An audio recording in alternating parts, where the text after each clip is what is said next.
Hissiyatı, sevginin musiqinin şeiriyatı. Sen gelenden sonra sevdim hayatı, sen gedenden sonra nifrət eləmişəm. Mən açan eşqa xəyanət eləmişəm, sənə öz canım əmanət eləmişəm. Qara saçlarımı ağartmısan mənim, səndən Allaha şikayət eləmişəm.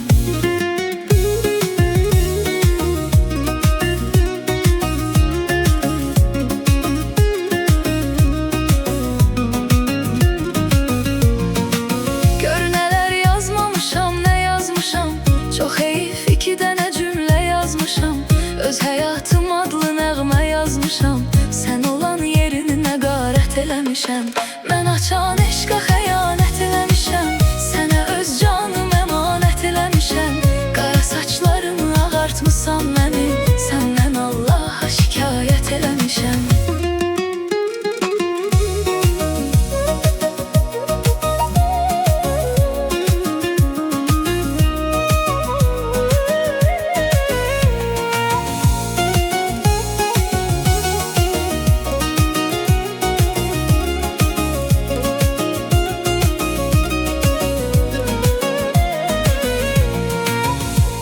Bu çöllərə azan mənəm, bu yolda udan sən, udan mənəm.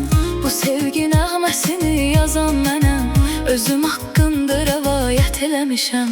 Mən açan eşqa xəyanət eləmişəm, sənə öz canım əmanət eləmişəm.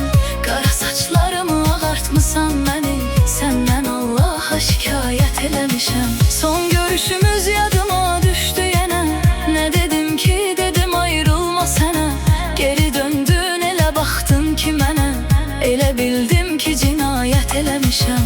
Elə bildim ki cinayət eləmişəm. Mən açan eşqa xəyanət eləmişəm, sənə öz canım əmanət eləmişəm.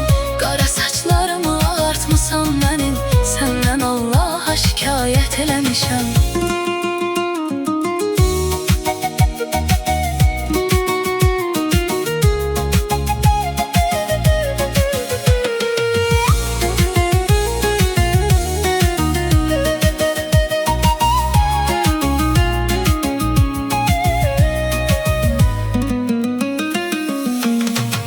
Həsrətin versə də işgəncə mənə, dözərəm intizarı məni qoymaz ki önəm. Olduğun yerdə dayan, gəlmə gülüm, daha sənsizliyə adət eləmişəm. Mən açan